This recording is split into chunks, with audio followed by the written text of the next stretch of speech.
Magandang umaga mga padama. Andito po ako ngayon sa aking mini garden sa bakuran.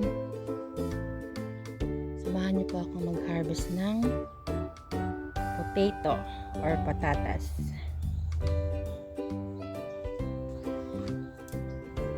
Ito tayo. Ayan, ito patatas din po yan.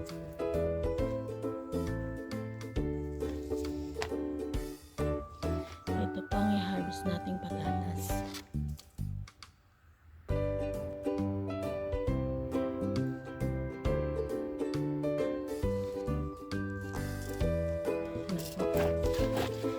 Kunin na po natin ang ating patatas.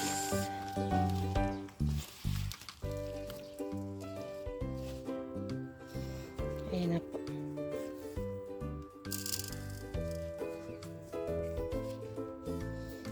Three months to bago po natin mai-harvest or 4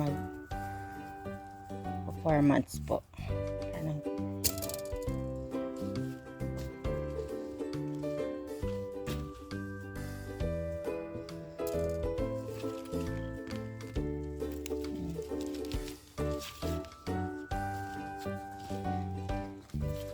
Ito lang po. Alam niyo, ang pinagtanim ko po nitong patatas ay yung nilagyan po ng damit na ng anak ko na luma na. Pinutasan ko lang po siya dito sa mga gilid. Nilagyan po ng matabang lupa para mapagtamnan. Tingnan niyo po.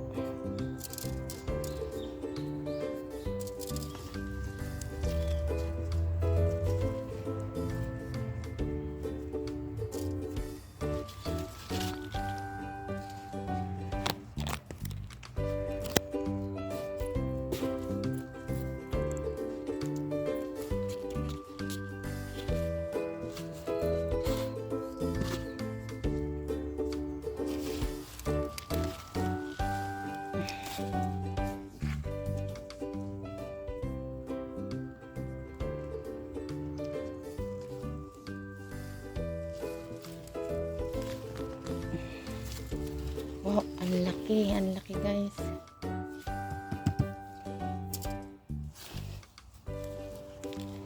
Ang laki ng patatas mga padabating. Meron na po tayong pang ulam, panlagpan sahog sa ulam. Ayan na po siya guys.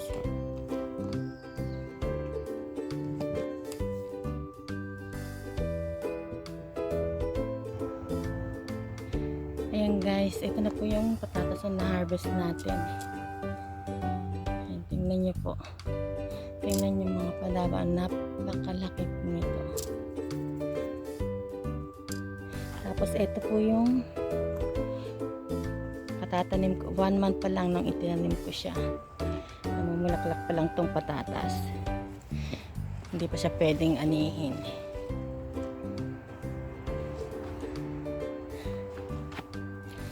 Tingin po tayo rito kung mayroon pang ibang gulay na ma-harvest. Ayan. May talong po. Ito, hinog na yung kamatis. Pwede naman. Hindi pa siguro. Itong talong. Ayan.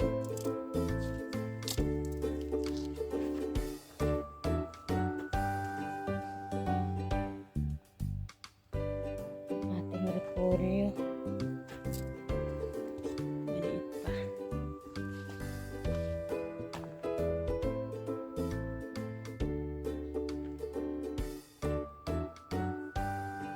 Okay, hanggang dito na lang mga padaba.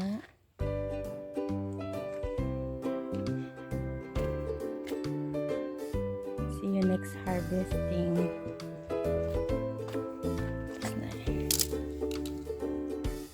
Bell pepper din tayo. Ito na po yung ating na-harvest na patatas at isang talong. Yan, hugasan po muna natin itong naanin nating patatas para malinis sa pagpinasok natin sa bahay.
Ayan po.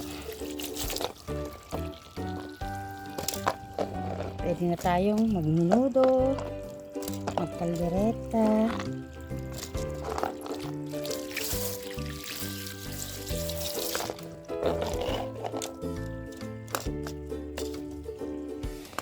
Ayan po. Thank you for watching, guys. See you next harvesting ng aking mga gulay. At kung bago lang po kayo sa aking channel, please subscribe, like, comment, and share kung magugustuhan niyo po. Maraming salamat po mga padaba.